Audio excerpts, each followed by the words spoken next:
interactive question sheets,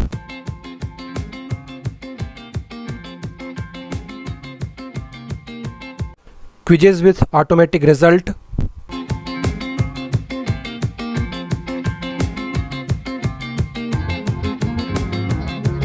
test with timer,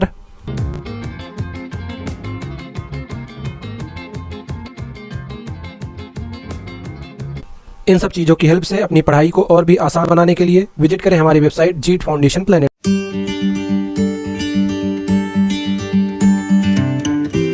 hello बच्चों, I wish आप लोग बहुत अच्छे हों और हमेशा अच्छे रहें, स्माइल करते रहें। ये है हमारा क्लास 12th रिलेशन चैप्टर का सेकंड लेक्चर। आगे बढ़ते हैं, देखते हैं हम सिलेबस में हम लोगों ने क्या पढ़ लिया था और आज क्या पढ़ने वाले हैं।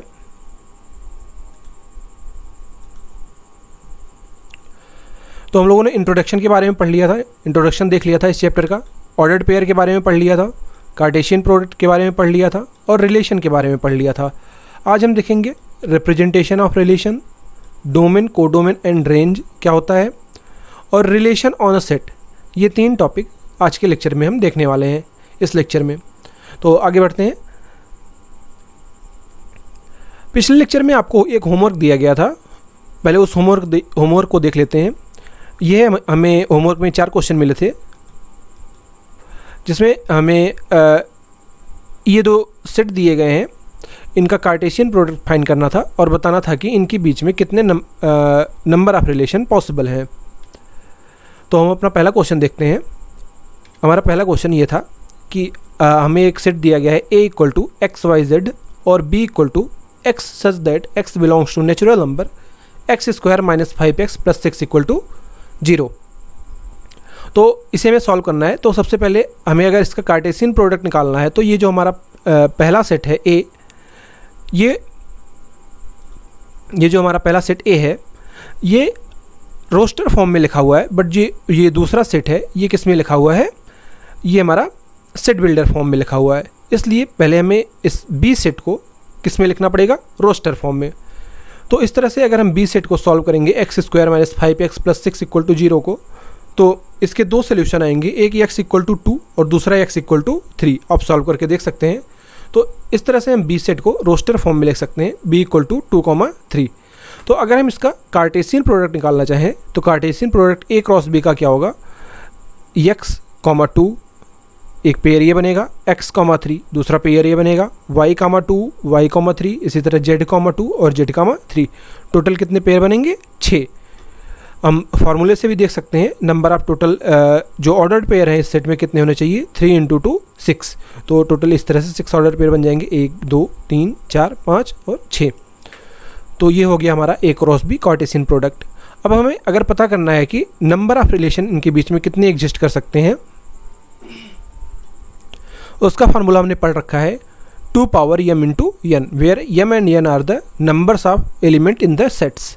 तो पहले सेट में हमारे पास कितने एलिमेंट है, 3, और दूसरे सेट में कितने एलिमेंट है, 2।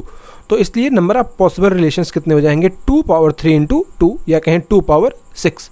2 power 6 को आप कैलकुलेट करेंगे तो कितना आएगा, 64। यानी A और B के बीच में total number of possible relation कितने होंगे, 64। अब दूसरा आंसर देखते हैं। दूसरा क्वेश्चन हमारे पास क्या था, एक हमें सेट दिया गया था P = A, E, I, O, U और दूसरा सेट Q दिया गया है X such that X belongs to natural number 2X + 5 = 7।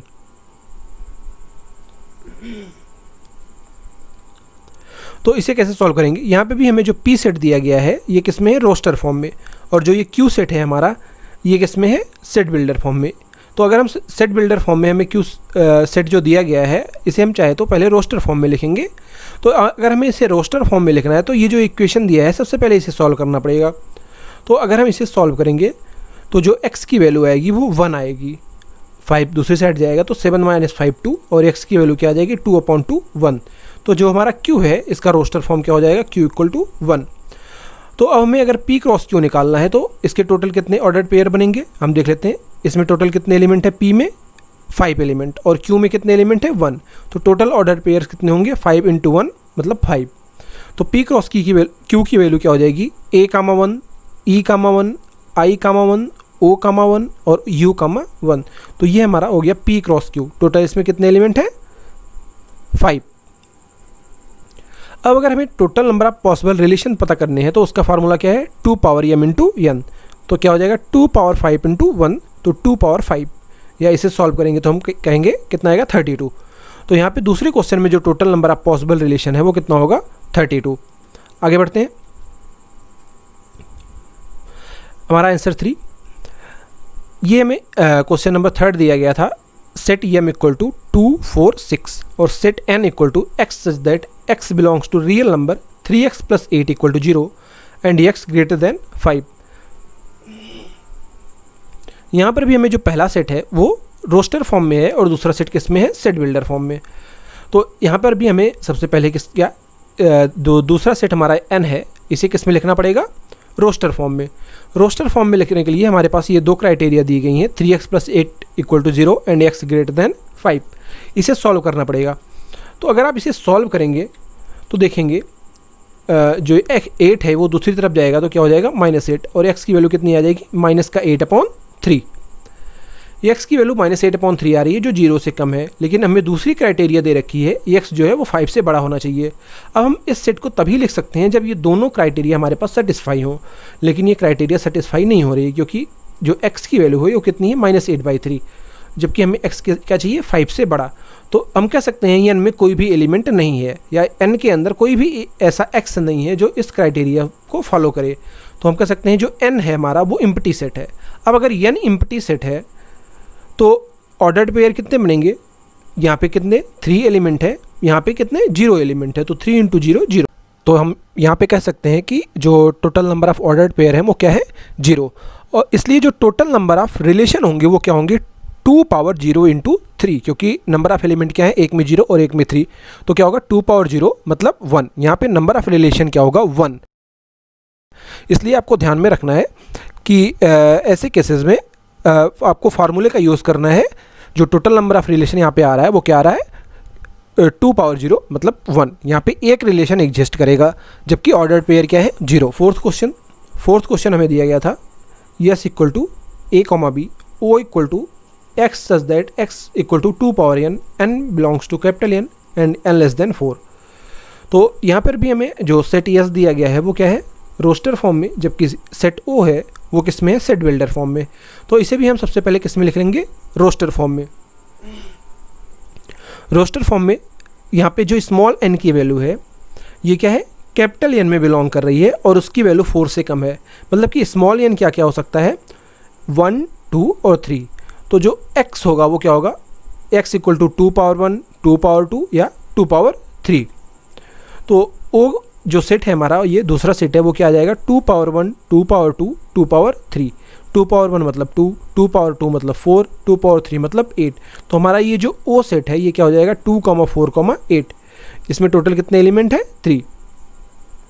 तो अगर हमें यहाँ पे S क्रॉस O निकालना है तो S क्रॉस O में टोटल कितने एलिमेंट होंगे, 2 इंटू 3 या कहें 6 एलिमेंट। तो A, 2, A, 4, A, 8, इसी तरह B, 2, B, 4 और B, 8।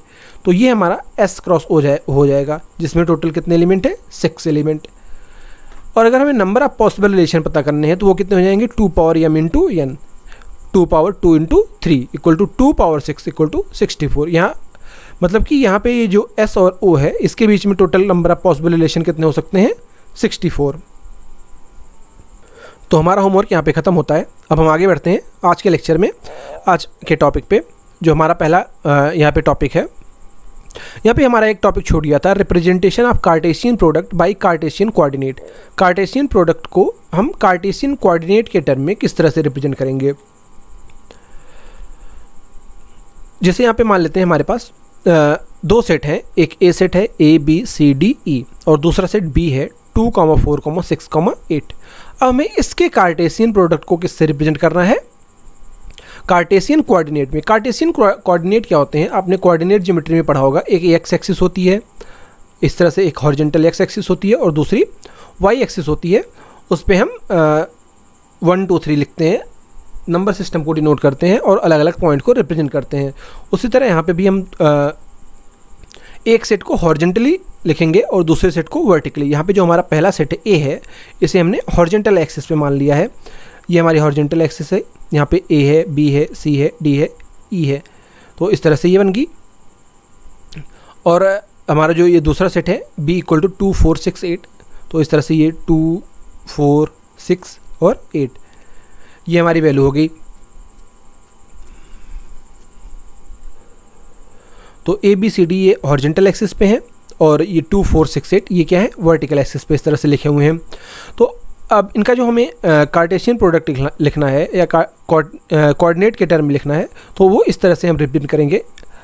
यहाँ पे जो सारे पॉइंट हैं वो किसी ना किसी ऑर्डर्ड पेयर को रिप्रेजेंट कर रहे हैं। जैसे ये पॉइंट जो है ये ई वाले एक्सिस पर है और 8 वाले एक्सिस पर है, तो ये पॉइंट क्या रिप्रेजेंट कर रहा है, ई कॉमा 8। इसी तरह ये जो दूसरा वाला पॉइंट है ये सी वाले एक्सिस पर भी है और 4 वाले एक्सिस पर भी है, ये क्या रिप्रेजेंट कर रहा है, सी कॉमा 4। इसी तरह जितने भी सारे यहाँ पे कटिंग पॉइंट्स हैं, क्रॉसिंग मार्क्स हैं, ये सारे के सारे क्या हैं, ऑर्डर्ड पेयर को रिप्रेजेंट कर रहे हैं। तो इस तरह से हम कार्टेशियन प्रोडक्ट को रिप्रेजेंट कर सकते हैं। यहाँ पे जो सारे पॉइंट हैं वो किसी न किसी ऑर्डर पेयर को रिप्रेजेंट कर रहे हैं, और ये जो टोटल जो हमारा क्रॉस बन रहा है, ये जो पूरा ग्राफ बन रहा है, ये क्या है, हमारा ए क्रॉस बी को रिप्रेजेंट कर रहा है। आगे बढ़ते हैं, एक और एग्जांपल देखते हैं। ये हमें एक एग्जांपल दिया गया है, सेट एम दिया गया है इंडिया, अमेरिका, जापान, और जो दूसरा सेट एन है वो दिया गया है टॉम, जेरी, डोरेमोन, छोटा भीम। तो यहाँ पे हम इसे किस तरह से रिप्रेजेंट करेंगे, जो हमारा पहला सेट है उसे हमने हॉरिजॉन्टली रिप्रेजेंट कर दिया गया है। ये हमारा पहला एलिमेंट है इंडिया, अमेरिका, जापान, और इस तरह से जो हमारा दूसरा सेट है उसे हमने वर्टिकली रिप्रेजेंट कर दिया गया है। और यहाँ पे ये जितने क्रॉसिंग पॉइंट्स हैं ये सारे के सारे किसे रिप्रेजेंट कर रहे हैं, किसी ना किसी ऑर्डर्ड पेयर को। और ये जो पूरा है हमारा ये जो ग्राफ बन रहा है, ये ग्राफ क्या रिप्रेजेंट कर रहा है, एम क्रॉस एन को। यहाँ पे जो ये क्रॉसिंग पॉइंट है ये किस ऑर्डर पेयर को रिप्रेजेंट कर रहा है, ये जापान वाली लाइन पे है और टॉम वाली, तो ये जो है हमारे Japan comma Tom order pair को रिप्रेजेंट कर रहा है यहाँ पे। इसी तरह हर एक क्रॉसिंग पॉइंट किसे रिप्रेजेंट कर रहा है, किसी न किसी ऑर्डर पेयर को। और ये हो गया हमारा एम क्रॉस एन का रिप्रेजेंटेशन। आगे बढ़ते हैं, हमारा जो आज के लेक्चर का पहला टॉपिक है ये क्या है, रिप्रेजेंटेशन ऑफ रिलेशन। हम रिलेशन को किस तरह से रिप्रेजेंट करेंगे। तो रिलेशन को रिप्रेजेंट करने के मेनली टोटल 4 तरीके हैं। पहला है बाई एरो डायग्राम, दूसरा है बाई कार्टेशियन कोऑर्डिनेट, तीसरा है रोस्टर और टेबुलर फॉर्म, और चौथा है सेट बिल्डर फॉर्म। यहाँ पे जो रोस्टर और सेट बिल्डर फॉर्म है ये तो मेन है जिसका हमारे इस चैप्टर में ज़्यादा यूज़ होगा। Roster form of representation of relation and set builder form of representation of relation. सबसे पहले हम देखते हैं एरो डायग्राम क्या होता है। एरो डायग्राम में हम किस तरह से रिप्रेजेंट करते हैं। मान लेते हैं हमारे पास कोई एक सेट है y और एक दूसरा सेट है z। y में एलिमेंट है a, b, c, d और e, और दूसरे सेट z में एलिमेंट है @ हैज़, डॉलर और एंड। ये टोटल 4 एलिमेंट z सेट में है और ये टोटल एलिमेंट 5 एलिमेंट किस में है, y सेट में। तो यहाँ पे जो रिलेशन है वो बाई एरो रिप्रेजेंट किया जाता है, मतलब कि किस एलिमेंट से कौन सा एलिमेंट रिप्रेजेंट है हम उसके बीच में एक एरो से शो करते हैं। जैसे हमारा यहाँ पे जो ए एलिमेंट है ये किससे है, इससे रिलेटेड है यहाँ पे दूसरे एलिमेंट से, तो इनके बीच में क्या लगा है, एक एरो। इसी तरह जो यहाँ पे बी है वो डॉलर से रिलेटेड है, तो इनके बीच में क्या है, एक एरो लगा हुआ है। यहाँ पे सी किसी भी एलिमेंट से रिलेटेड नहीं है तो इसका कोई एरो नहीं है। और डी है जो एट द रेट से रिलेटेड है, तो यहाँ पे डी और एट द रेट के बीच में एक एरो लगा हुआ है। इसी तरह ई और एंड के बीच में एक एरो लगा हुआ है, मतलब ये आपस में रिलेटेड है। तो इस तरह से हम एरो डायग्राम में रिलेशन को रिप्रेजेंट करते हैं। आगे बढ़ते हैं, कार्टेशियन कोऑर्डिनेट्स में किस तरह से रिलेशन को रिप्रेजेंट करते हैं। जिस तरह से हमने देखा था कि हम कार्टेशियन प्रोडक्ट को कार्टेशियन कोऑर्डिनेट में किस तरह से रिप्रेजेंट करते हैं, उसी तरह से हम रिलेशन को भी कार्टेशियन कोऑर्डिनेट में रिप्रेजेंट करते हैं। बस यहाँ पे हमें जितने भी रिलेशन है जो ऑर्डर्ड पेयर रिलेशन में रिप्रेजेंट हो जो रिलेशन के अंदर ऑर्डर्ड पेयर है उसे डार्क करना होता है। जैसे यहाँ पे मान लेते हैं हमारे पास एक सेट है ए बी सी डी ई और दूसरा बी सेट है 2 4 6 8, और इनके बीच में ये रिलेशन दिया हुआ है a,2, b,4, c,2, c,6, d,8। ये रिलेशन हमें दिया गया है। तो यहाँ पे जो हम ग्राफ बनाएंगे या कहें कार्टेशियन कोऑर्डिनेट बनाएंगे वहाँ पे ये जितने भी ऑर्डर्ड पेयर हैं सबको हमें क्या करना पड़ेगा, डार्क करना पड़ेगा। जिस तरह से यहाँ पे देख लेते हैं, हमने पहले सेट को क्या हॉरिजॉन्टली रिप्रेजेंट कर दिया है और दूसरे सेट को इस तरह से वर्टिकली रिप्रेजेंट किया है। तो यहाँ पे ये जितने भी ऑर्डर्ड पेयर हैं सबको क्या किया गया है, डार्क किया गया है। जैसे A,2 ये पॉइंट हमारा क्या रिप्रेजेंट कर रहा है, A,2 को। इसी तरह B,4 कहाँ पे आएगा, जो B वाली लाइन और 4 वाली लाइन दोनों पे हो तो उनका क्रॉसिंग पॉइंट ये है, तो ये हमारा क्या रिप्रेजेंट कर रहा है, B,4। इसी तरह ये पॉइंट क्या है, C,2 और ये क्या है, C,6, ये D,8। तो इस तरह से हमें यहाँ पे जो रिलेशन में जितने भी ऑर्डर्ड पेयर होते हैं सबको क्या करना होता है, डार्क करना होता है। आगे बढ़ते हैं, यहाँ पे एक और एग्जांपल देख लेते हैं। हमारे पास जिस तरह से हमने कार्टेशियन कोऑर्डिनेट के रिप्रेजेंटेशन में देखा था, कार्टेशियन प्रोडक्ट के रिप्रेजेंटेशन में देखा था, यहाँ पे हमें वही एग्जांपल दिया गया है, India, America, Japan, Tom, Jerry, Doraemon, छोटा भीम। तो यहाँ पे एक रिलेशन हमें दिया गया है, India, Tom, Japan, Jerry, India, Doraemon, America, छोटा भीम।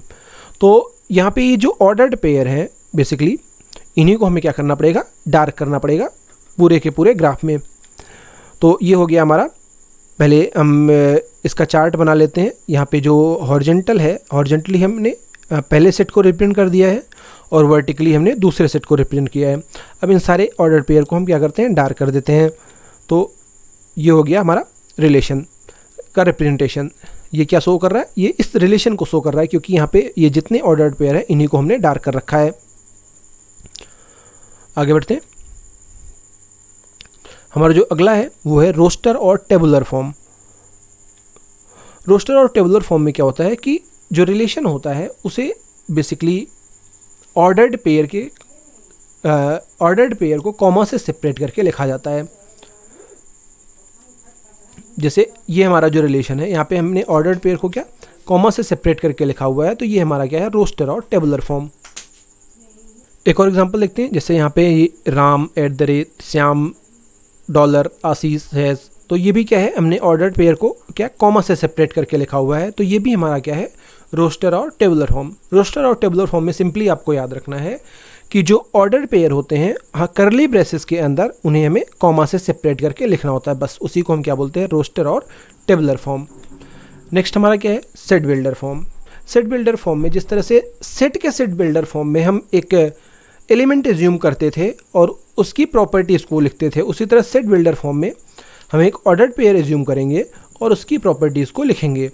जैसे यहाँ पे हमने एक ऑर्डर्ड पेयर A,B एज्यूम किया और यहाँ पे इनकी प्रॉपर्टी लिखी गई है कि जो पहला एलिमेंट है वो किससे, A सेट से होना चाहिए, दूसरा एलिमेंट B सेट से बिलोंग करना चाहिए और जो B की वैल्यू है वो A² के बराबर होनी चाहिए। मतलब सिंपली हमने एक ऑर्डर्ड पेयर एज्यूम किया और उसकी जो प्रॉपर्टी वो ऑर्डर पेयर सेटिस्फाई कर रहा है, यानी कि सारे के सारे ऑर्डर पेयर जो प्रॉपर्टी को सेटिस्फाई कर रहे हैं, हमने उस प्रॉपर्टी को लिखा हुआ है, तो इसी को हम क्या बोलते हैं, सेट बिल्डर फॉर्म। जैसे एक और एग्जांपल देख लेते हैं हम, यहाँ पे R2 है, A,B such that A belongs to P, B belongs to Q, B = 3, A+6। यहाँ पे भी क्या रिप्रेजेंट कर रहा है, जो हमारा पहला एलिमेंट होना चाहिए वो P सेट से होना चाहिए, दूसरा एलिमेंट Q सेट से होना चाहिए और जो B की वैल्यू है वो 3 टाइम्स ऑफ दी A+6 होनी चाहिए। तो यहाँ पे भी क्या लिखा गया है, इस ऑर्डर्ड पेयर की, यानी इस रिलेशन के अंदर जितने भी ऑर्डर्ड पेयर होंगे वो सभी के सभी इस प्रॉपर्टी को सेटिस्फाई करेंगे और बाकी के एलिमेंट सेटिस्फाई नहीं करेंगे। तो इसे भी हम क्या कहेंगे, सेट बिल्डर और सेट बिल्डर फॉर्म। आगे बढ़ते हैं, कुछ क्वेश्चन देख लेते हैं। जैसे हमारा पहला क्वेश्चन है, write the following relation in roster form. Relation A से B के बीच में है, तो ये हमें रिलेशन दो दिए गए हैं, R1 और R2। ये हमें दो सेट दिया गया है, A = 2, 3, 4, 5, 6 और B = 1, 2, 3, 4, 5, 6, 7, 8 और R1 दिया गया है A,B सच दैट पहला जो एलिमेंट है वो पहले सेट से होना चाहिए A से और दूसरा एलिमेंट B से होना चाहिए और A + B की वैल्यू क्या होनी चाहिए, 10। तो इसे हम किस तरह से सॉल्व करेंगे, देखते हैं। हमें A और B की वैल्यू इस तरह से चूज़ करनी है, उनकी वैल्यू 10 होनी चाहिए। यहाँ पे अगर हम 2 पहला एलिमेंट A की जगह 2 ले लें तो 2 + 1 अगर दूसरा एलिमेंट ले तो वो 10 नहीं होगा, मतलब 2 1 से रिलेटेड नहीं होगा, 2 2 से भी रिलेटेड नहीं होगा क्योंकि 2 + 2 4 हो जाएगा, 2 3 से भी रिलेटेड नहीं होगा। इसी तरह हम करते देखेंगे तो 2 और 7 तक आपस में रिलेटेड नहीं हो सकते, क्योंकि 7 + 2 की वैल्यू क्या होगी 9। तो यहाँ पे 2 और 8 को अगर हम देखें तो 2 + 8 कितना हो सकता है 10। तो हम कह सकते हैं 2 और 8 आपस में रिलेटेड है। तो जो पहला ऑर्डर्ड पेयर हमें मिलेगा वो क्या मिलेगा 2,8। इसी तरह 3 और 7 को अगर हम ऐड करेंगे वो क्या होगा 10। तो हमें दूसरा ऑर्डर्ड पेयर क्या मिलेगा 3,7। 4 और 6 को ऐड करेंगे तो क्या मिलेगा 10। तो 4,6 हमारा नेक्स्ट ऑर्डर्ड पेयर हो गया। इसी तरह 5,5 एंड 6,4। तो ये हमें टोटल इतने ऑर्डर्ड पेयर्स मिलेंगे, 5 ऑर्डर्ड पेयर्स। मतलब ये R1 को हम किस तरह से रोस्टर फॉर्म में लिख सकते हैं, इस तरह से। ये हमारा R1 का क्या हो गया रोस्टर फॉर्म, और ये जो हमें दिया गया था ये क्या था set builder form. Next example है हमारा A, B such that A belongs to capital A, B belongs to capital B, A is factor of B। अब यहाँ पे जो पहला एलिमेंट है वो दूसरे का फैक्टर होना चाहिए। फैक्टर का मतलब कि वो पूरी तरह से दूसरे एलिमेंट को क्या कर दे डिवाइड कर दे। जैसे यहाँ पे 2 और 2 का फैक्टर है, 2 4 का भी फैक्टर है, 2 6 का भी फैक्टर है, 2 8 का भी फैक्टर है। यहाँ पे मतलब कि जो 2 है ये क्या कर रहा है 2 4 6 8 को डिवाइड कर दे रहा है, पूरी तरह से रिमाइंडर 0 नहीं आएगा। तो इसलिए हम कह सकते हैं 2 इसका क्या है फैक्टर है। तो ये ऑर्डर्स पेयर बनेंगे हमारे पास 2,2, 2,4, 2,6, 2,8। इसी तरह से 3 और 6, 3 क्या है यहाँ पे केवल 3 का फैक्टर है और 6 का, तो 3,3 और 3,6 अगला ऑर्डर पेयर हमें मिल जाएगा। और यहाँ पे 4 को देखें तो वो किसका केवल फैक्टर है 4 और 8 का, तो 4,4 अगला ऑर्डर पेयर हमें मिलेगा, 4,8 अगला ऑर्डर पेयर हमें मिलेगा। तो ये हमें मिल गया 4,4 और 4,8। यहाँ पे 5 केवल 5 का फैक्टर है, तो अगला ऑर्डर पेयर हमें क्या मिल गया 5,5। यहाँ पे 6 भी क्या है केवल 6 का फैक्टर है, तो अगला ऑर्डर पेयर हमें क्या मिलेगा 6,6। तो ये R2 का हो गया हमारा रोस्टर फॉर्म। इस तरह से R2 को हम क्या लिख सकते हैं रोस्टर फॉर्म में। आगे बढ़ते हैं। अगला क्वेश्चन है हमारा right the following relation set builder form. हमें 2 सेट दिए गए हैं और इनके बीच में रिलेशन दिया गया है R1 और R2। हमें क्या लिखना है इनको सेट बिल्डर फॉर्म में लिखना है। अब जब भी आपको किसी चीज़ को सेट बिल्डर, जैसे सेट को ही सेट बिल्डर फॉर्म में लिखना होता है या रिलेशन को सेट बिल्डर फॉर्म में लिखना होता है, तो आपको बहुत सावधानी देखनी होती है, बहुत सावधानी से उस क्वेश्चन को करना होता है, क्योंकि आपको ऐसी प्रॉपर्टीज़ लिखनी होती हैं जो सारे के सारे ऑर्डर्ड पेयर सेटिस्फाई करें और उसके अलावा कोई और ऑर्डर्ड पेयर सेटिस्फाई ना करें। तो यहाँ पे अगर आप देखें, जैसे हमारे पास जो पहला रिलेशन है R1, यहाँ पे पहला ऑर्डर्ड पेयर हमारा क्या है 26 + 2, दूसरा 24 + 4, 22 + 6, 20 + 8। तो ये ऑर्डर्ड पेयर हमारे पास हैं। अगर आप ध्यान दें तो ये एक प्रॉपर्टी को सेटिस्फाई कर रहे हैं। यहाँ पे हर एक ऑर्डर्ड पेयर के एलिमेंट का सम कितना है 28। यहाँ पे 26 और 2 को अगर हम ऐड करेंगे तो क्या होगा 28। 24 और 4 को ऐड करेंगे क्या होगा 28। 22 और 6 को ऐड करेंगे क्या होगा 28। इसी तरह 20 और 8 को ऐड करेंगे क्या होगा 28। तो यहाँ पे हम कह सकते हैं कि जो हमारा पहला एलिमेंट है वो क्या होना चाहिए पहले सेट का, दूसरा एलिमेंट दूसरे सेट का होना चाहिए, और इनका सम क्या होना चाहिए 28 के बराबर। तो यहाँ पे हम क्या लिख सकते हैं R1 को सेट बिल्डर फॉर्म में A, B सच दैट, हमने यहाँ पे एक ऑर्डर्ड पेयर एज्यूम किया। पहला सेट क्या होना चाहिए P सेट से, पहला एलिमेंट क्या होना चाहिए P सेट से, दूसरा एलिमेंट क्या होना चाहिए Q सेट से, और इनकी वैल्यू क्या होनी चाहिए सम 28। तो ये हो गया हमारा R1 का सेट बिल्डर फॉर्म। दूसरा एग्जांपल देखते हैं हम R2 में अगर हम ध्यान दें तो यहाँ पे जो दूसरा एलिमेंट है 2, ये क्या है 20 का फैक्टर है। यहाँ पे 4 भी क्या है 20 का फैक्टर है। 10 भी क्या है 20 का फैक्टर है। 2 22 का फैक्टर है। 2 यहाँ पे 24 का फैक्टर है। 4 24 का फैक्टर है। 8 भी 24 का फैक्टर है। 12 भी 24 का फैक्टर है और 2 भी 26 का फैक्टर है। तो हम यहाँ पे कह सकते हैं कि जो पहला एलिमेंट है वो P सेट का है और दूसरा एलिमेंट क्या है Q सेट का है, और हमेशा जो दूसरा एलिमेंट है वो क्या है हर एक ऑर्डर्ड पेयर का वो पहले वाले एलिमेंट का क्या है फैक्टर है। तो इस तरह से हम R2 को डिफाइन कर सकते हैं सेट बिल्डर फॉर्म में। R2 = A, B such that A belongs to P and B belongs to Q and B is factor of A। यहाँ पे आपको ध्यान देना है B is factor of A। दूसरा एलिमेंट क्या है पहले एलिमेंट का फैक्टर है। जब भी आपको सेट बिल्डर फॉर्म किसी सेट का लिखना हो या रिलेशन का लिखना हो तो आपको सारी प्रॉपर्टीज़ को ध्यान में रखना होता है। आगे बढ़ते हैं। हमारा अगला टॉपिक है domain, codomain and range. Domain क्या होता है, कोडोमेन क्या होता है और रेंज क्या होती है। तो सबसे पहले हम देखते हैं डोमेन क्या होता है।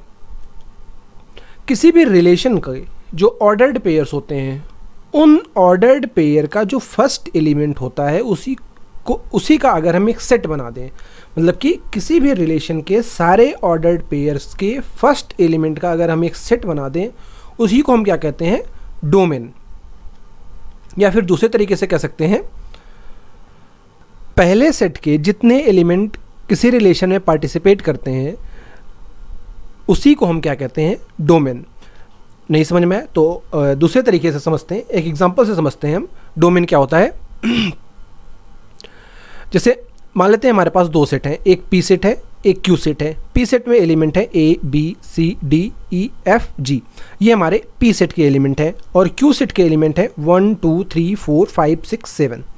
तो अगर हम ध्यान दें तो हमें इस रिलेशन में कह रहा है कि एक रिलेशन पी से क्यू के बीच में जो पी के ए एलिमेंट है वो 4 से रिलेटेड है, बी एलिमेंट है वो 5 से रिलेटेड है, सी एलिमेंट 6 से रिलेटेड है और ई जो है वो 2 से रिलेटेड है। तो इसके पहले सेट के जो एलिमेंट्स रिलेटेड है, रिलेशन में पार्टिसिपेट कर रहे हैं रिलेशन में, उसी को हम क्या कहेंगे, डोमेन। मतलब कि यहाँ पे ए बी सी और ई यही क्या है, डोमेन है। इस रिलेशन को इस तरह से भी हम डिफाइन कर सकते हैं। रिलेशन क्या है, A,4 B,5 C,6 और E,2।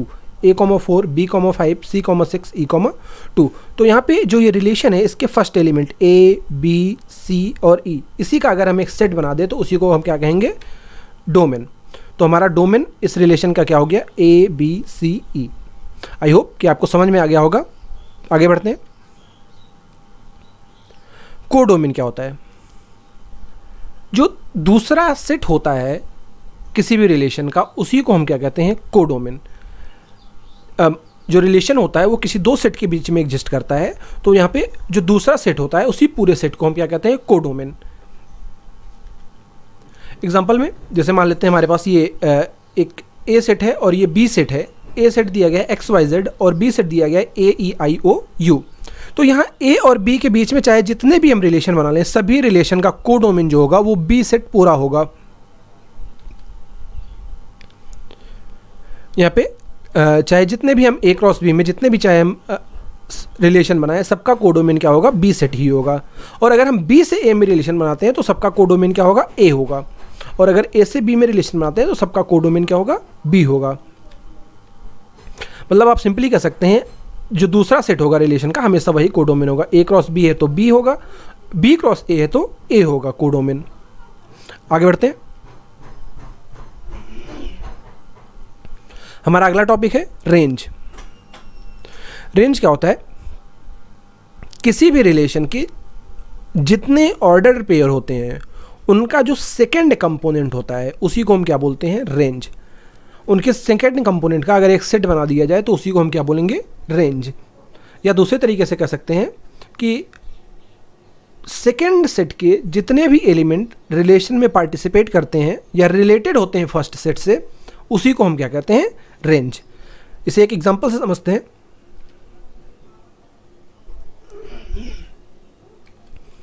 हमारे पास ये एक एग्जांपल है जिसे हमने पहले डोमेन वाले रिलेशन में देखा था, डोमेन में देखा था। A B C D E F G, ये हमारा पी सेट है और ये क्यू सेट है हमारा 1 2 3 4 5 6 7।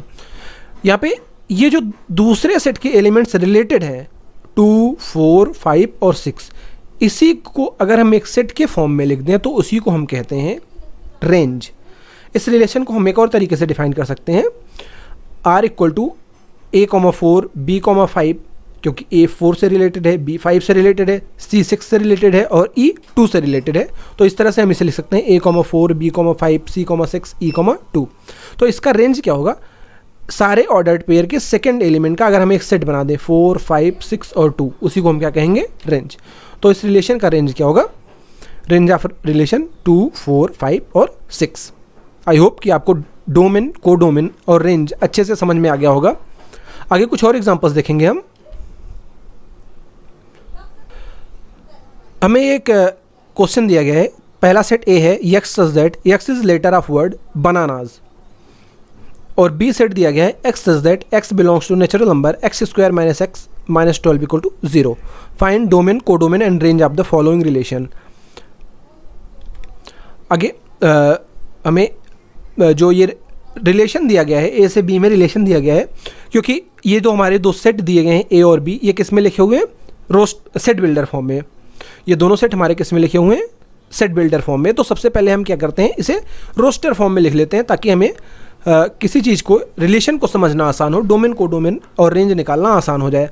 तो यहाँ पे बनानास के जो लेटर्स हैं इसे हम इस तरह से लिख सकते हैं BANS, क्योंकि बाकी वर्ड रिपीटेड है। ए 2 बार है तो उसे हम एक ही बार लिख रहे हैं, यहाँ पे N भी 2 बार है तो उसे एक ही बार लिख रहे हैं। तो इस तरह से हम ए सेट को रोस्टर फॉर्म में लिख सकते हैं।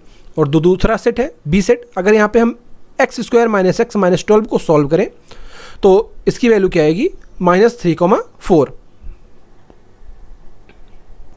यहाँ पर x बिलोंग्स टू r होना चाहिए। तो इस तरह से हम बी सेट को लिख सकते हैं -3,4। आगे हम देखते हैं, हमें रिलेशन दिया गया है कुछ। ये हमारा पहला रिलेशन है R1 equal to B, -3, A, 4, A, -3, S, 4। तो हमारा ये R1 है। हमें इसका डोमेन, कोडोमेन और रेंज निकालना है। तो अगर आप यहाँ पे देखें तो जो रिलेशन है वो एग्जिस्ट कर रहा है A से B में, मतलब कि A से B के बीच में रिलेशन है। पहला सेट हमारा क्या है, A, और दूसरा सेट क्या है, B, क्योंकि पहले सारे एलिमेंट किससे हैं, A सेट से, और दूसरे एलिमेंट किससे हैं, B सेट से। तो सिंपली आप कोडोमेन को हमेशा कह सकते हैं दूसरा वाला सेट होता है, इसलिए इसका पूरा का पूरा कोडोमेन क्या हो जाएगा, B सेट, यानी -3,4। ये क्या होगा इसका कोडोमेन। अब अगर हम डोमेन की बात करें, डोमेन क्या होता है, सभी ऑर्डर्ड पेयर के फर्स्ट एलिमेंट का एक सेट। तो यहाँ पे सारे ऑर्डर्ड पेयर का फर्स्ट एलिमेंट क्या है, B, A, S। तो यहाँ पे B, A और S, यही 3 एलिमेंट है हमारे ऑर्डर्ड पेयर के फर्स्ट कंपोनेंट। तो हमारा जो डोमेन है वो क्या हो जाएगा, B, A, S। अगर इस रिलेशन की हम रेंज की बात करें तो रेंज क्या होती है, ऑर्डर्ड पेयर के या रिलेशन के सेकंड कंपोनेंट। तो सेकंड कंपोनेंट क्या है, -3,4। तो इसका हमारा रेंज क्या हो जाएगा, -3,4। तो यहाँ पे हम कह सकते हैं डोमेन और जो रेंज है हमारे दोनों क्या है, बराबर हैं, सेम है, बी सेट पूरा। एक और एग्जांपल इसी में देखते हैं। हमें R2 दिया गया है -3,A, -3,B, -3,N। तो यहाँ पे अगर आप ध्यान से देखें तो जो हमारा रिलेशन R2 है ये कहाँ से है, B से A में, यानी हमारा जो पहले एलिमेंट हैं वो किस सेट के हैं, B के, और जो दूसरे एलिमेंट हैं वो किस सेट के हैं, A सेट के। तो यहाँ पे रिलेशन कहाँ से है, B to A। तो इसका जो कोडोमेन होगा वो क्या होगा, A। दूसरे कंपोनेंट जिस सेट के होते हैं वही क्या होता है हमारा कोडोमेन। तो कोडोमेन हमारा क्या हो गया, पूरा का पूरा A सेट। अब अगर हम डोमेन की बात करें, डोमेन क्या होते हैं, फर्स्ट कंपोनेंट, रिलेशन के फर्स्ट कंपोनेंट। तो रिलेशन के फर्स्ट कंपोनेंट क्या है, यहाँ पे केवल -3 है, तो हमारा जो डोमेन होगा R2 का वो क्या हो जाएगा, -3। अब अगर हम रेंज की बात करें तो रेंज क्या होते हैं, सेकंड कंपोनेंट, मतलब कि यहाँ पे क्या हो जाएगा, A, B और N। तो हमारा रेंज क्या हो गया R2 का, A, B, N। यहाँ पे अगर आप देखें तो रेंज और कोडोमेन आपस में इक्वल नहीं है, क्योंकि हमारे रेंज में S नहीं है, लेकिन कोडोमेन में ये पूरा का पूरा A सेट है तो इसके अंदर S भी आएगा। तो यहाँ पे कोडोमेन और रेंज आपस में बराबर नहीं है। तो यहाँ से हम एक कंक्लूजन निकाल सकते हैं कि कोडोमेन और रेंज आपस में इक्वल हो भी सकते हैं और नहीं भी हो सकते हैं। अब क्योंकि रेंज क्या होता है, वो कोडोमेन का पार्ट होता है, वो हमेशा सेकंड एलिमेंट ही होता है, तो इसलिए हम कह सकते हैं जो रेंज है वो क्या होगा, कोडोमेन का एक सबसेट होगा। मतलब कि रेंज या तो कोडोमेन के बराबर होगा या तो उससे हमेशा छोटा होगा। देखते हैं एक और तीसरा एग्जांपल। हमें R3 दिया गया है, B, 4, N, -3, 4, N, -3, S।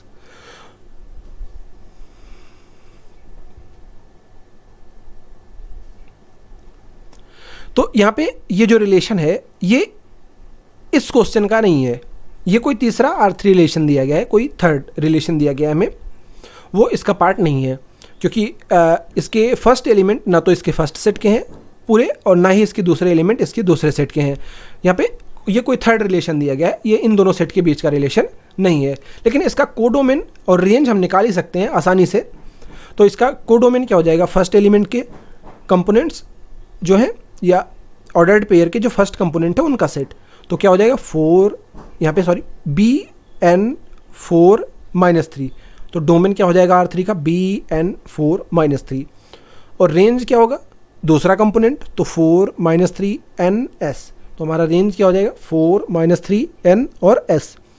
यहाँ पे हमें पता नहीं है ये रिलेशन किन दो सेट के बीच में है, इसलिए हम इसका कोडोमेन नहीं कह सकते क्या होगा, या आप इसका कोडोमेन कह सकते हैं रेंज के इक्विवेलेंट ही होगा, लेकिन यहाँ पे कहने का कोई मतलब नहीं है कि रेंज और कोडोमेन सेम है, क्योंकि हमें पता नहीं है कि ये रिलेशन किन दो सेट के बीच में एग्जिस्ट कर रहा है। हमें केवल रिलेशन के बारे में पता है, तो इसे देखकर हम केवल डोमेन और रेंज के बारे में ही बता सकते हैं। आगे बढ़ते हैं और क्वेश्चन देखते हैं हम। यहाँ पे हमें पी सेट दिया गया है, p इक्वल टू 1 2 3 4 5 6 7 8 9 10, और दूसरा सेट q दिया गया है x such that x belongs to natural number and x less or equal to 50। अब हमें यहाँ पे R1 दिया गया है और कह रहा है कि हमें डोमेन, कोडोमेन और रेंज निकालना है इस रिलेशन के बीच में। तो हमारा जो रिलेशन ऑलरेडी दिया गया है कहाँ से कहाँ तक है, p से q में। हमारा जो दूसरा सेट है वो क्या है, q है, यानी हमारे जो दूसरे एलिमेंट हैं सेट के वो किसके हैं, q सेट के। तो यहाँ पे हम सिंपली कह सकते हैं हमारा जो कोडोमेन होगा वो क्या होगा, पूरा का पूरा q सेट। और R2 दिया गया है हमें a, b such that a belongs to p, b belongs to q, b equal to -a²। तो देखते हैं R1 को हम पहले देखते हैं किस तरह से सॉल्व करेंगे। अब अगर हमें रिलेशन को आसानी से समझना है तो हमेशा हमारे पास जो सेट हैं वो किस में लिखे होने चाहिए, रोस्टर फॉर्म में। यहाँ पे अगर हम p सेट को देखें तो ये रोस्टर फॉर्म में लिखा हुआ है, बट हमारा q सेट क्या लिखा है, ये सेट बिल्डर फॉर्म में लिखा हुआ है। तो हम पहले इसे रोस्टर फॉर्म में लिख लेते हैं। यहाँ पे x क्या है, एक नेचुरल नंबर है और 50 से छोटा है, तो यहाँ पे 50 से छोटा या 50 के इक्वल है, तो यहाँ पे b क्या हो जाएगा 1 2 3 डॉट डॉट डॉट कहाँ तक, 50 तक। तो इस तरह से हम b सेट को रोस्टर फॉर्म में लिख सकते हैं। अब हमारा पहला रिलेशन क्या है कि पहला एलिमेंट a सेट का होना चाहिए, दूसरा एलिमेंट b सेट का होना चाहिए, और जो दूसरा एलिमेंट है वो पहले वाले एलिमेंट का स्क्वायर होना चाहिए। मतलब कि अगर हम पहले सेट का 1 लेंगे तो दूसरे सेट में क्या होगा 1, पहले सेट में 2 लेंगे, पहले सेट से 2 लेंगे तो दूसरे सेट से हमें क्या लेना पड़ेगा 4, ताकि जो 2 का स्क्वायर है वो क्या हो जाए 4। तो इस तरह से हम R2 को लिख सकते हैं 1, 1 2, 4, क्योंकि यहाँ पे 2 है तो इसका स्क्वायर क्या होगा 4। इसी तरह यहाँ पे 3 है तो इसका स्क्वायर क्या होगा 9, 4 का स्क्वायर 16, 5 का स्क्वायर 25। तो इस तरह से हम सेट R1 को रोस्टर फॉर्म में लिख सकते हैं। इस तरह से लिख सकते हैं 1, 1 2, 4 3, 9 4, 16 5, 25 6, 36 7, 49। तो ये हो गया हमारा क्या R1। अब इसका कोडोमेन तो हम पहले लिख चुके हैं कि ये रिलेशन कहाँ से कहाँ है, p से q में। तो हमारा जो कोडोमेन होगा वो क्या होगा, पूरा का पूरा q सेट। अब डोमेन की बात कर लेते हैं। डोमेन क्या होगा, सारे ऑर्डर्ड पेयर का फर्स्ट एलिमेंट। तो यहाँ पे डोमेन क्या हो जाएगा 1 2 3 4 5 6 7।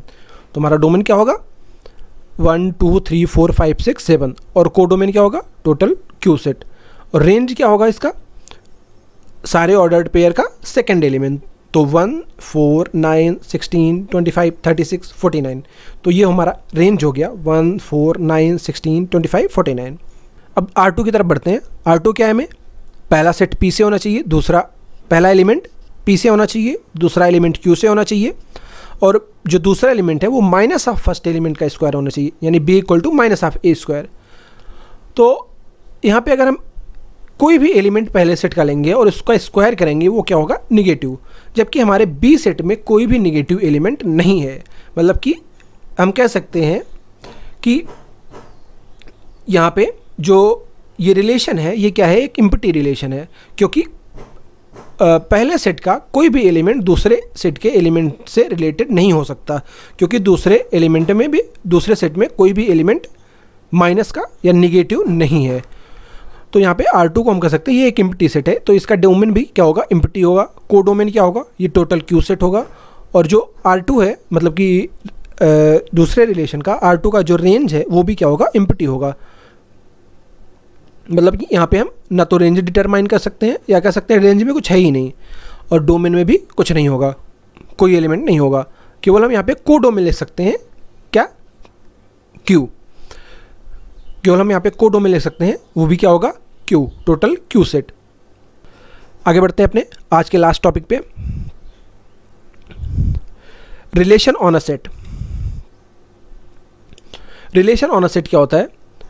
अगर हम एक ऐसा रिलेशन बनाएं जिसमें हमारा पहला और दूसरा जो सेट है वो सेम हो, तो उसी को हम क्या कहते हैं? Relation on a set. या ऐसे कह सकते हैं कि जब हम सेम सेट के एलिमेंट्स के बीच में रिलेशन बनाते हैं तो उसे हम क्या कहते हैं? Relation on a set. जैसे मान लेते हैं हमारे पास एक सेट ए है, अगर हम ए क्रॉस ए में ही रिलेशन बनाएं, ए क्रॉस ए में ही कोई रिलेशन बनाएं, तो उसी को हम क्या कह सकते हैं? यह है रिलेशन ऑन अ सेट। जैसे एक एग्जांपल देखते हैं, मान लेते हैं हमारे पास एक सेट है ए कॉमा बी कॉमा सी। अगर हम इसका ए क्रॉस ए लिखना चाहें तो क्या होगा? ए कॉमा बी, ए कॉमा सी, बी कॉमा ए, B comma B comma C comma ए, C comma B, C comma सी। इस तरह से हम ए क्रॉस ए लिख सकते हैं। हमारा पहला सेट भी ए है और दूसरा सेट भी क्या है? ए है। और इनके अंदर अगर हम कोई रिलेशन बनाएं, ए क्रॉस ए के अंदर कोई रिलेशन बनाएं, जैसे यहाँ पे हम कुछ ऑर्डर्ड पेयर चूज़ करके एक रिलेशन बना देते हैं, ए कॉमा बी कॉमा ए और सी कॉमा ए। तो ये 4 ऑर्डर्ड पेयर्स का हमने एक रिलेशन बना दिया। ये ऑर्डर्ड पेयर किसके हैं? ए क्रॉस ए के। तो हम कह सकते हैं जो रिलेशन R1 है ये क्या है? रिलेशन ऑन अ सेट, क्योंकि इसके जो पहला एलिमेंट और दूसरा एलिमेंट दोनों क्या है? सेट ए के ही एलिमेंट हैं। एक और एग्जांपल देख लेते हैं। मान लेते हैं हमारे पास एक सेट S है 1 3 5 7 9 और हमने एक रिलेशन R1 डिफाइन किया 1 3 3 5 5 7 7 9। यहाँ पे भी अगर आप देखें तो फर्स्ट और सेकंड एलिमेंट दोनों ही क्या हैं? सारे ऑर्डर्ड पेयर के सेट यस के ही एलिमेंट हैं। मतलब कि जितने भी एलिमेंट हैं यहाँ पे ऑर्डर्ड पेयर के, चाहे फर्स्ट एलिमेंट चाहे सेकंड एलिमेंट, सारे के सारे क्या हैं? एस सेट के ही एलिमेंट है। तो हम कह सकते हैं ये भी क्या है? Relation on a set. इसी तरह एक मान लेते हैं R2 रिलेशन है 1 1 3 3 5 5 7 7 9 9। यहाँ पे भी सारे एलिमेंट क्या है? एस सेट के ही एलिमेंट है। तो इसे भी हम क्या कह सकते हैं? ये भी क्या है? Relation on a set. यहाँ पे एक और लास्ट एग्जांपल हम देख लेते हैं 1 1 3 3 5 5 7 7 9 10। यहाँ पे अगर आप देखें तो सारे के सारे एलिमेंट एस सेट के हैं, लेकिन जो यहाँ पे लास्ट एलिमेंट 10 है ये क्या है? एस सेट का एलिमेंट नहीं है। तो यहाँ पे एक एलिमेंट क्या आ गया? वो एस सेट का नहीं है। तो हम कह सकते हैं जो R3 है ये रिलेशन ऑन अ सेट नहीं है। R3 हमारा रिलेशन ऑन अ सेट नहीं है, जबकि R2 और R1 हमारे क्या है? रिलेशन ऑन अ सेट हैं। आई होप कि आपको हमारा आज का लेक्चर समझ में आया होगा। आज आपको हमारी वेबसाइट पर जाकर सीट फर्स्ट हमने अपडेट कर दी है, उसे सॉल्व करना है, जिसका लिंक आपको डिस्क्रिप्शन बॉक्स में भी मिल जाएगा। तो आज का लेक्चर यहीं पे ख़त्म करते हैं, मिलते हैं नेक्स्ट लेक्चर में। तब तक के लिए बाय बाय।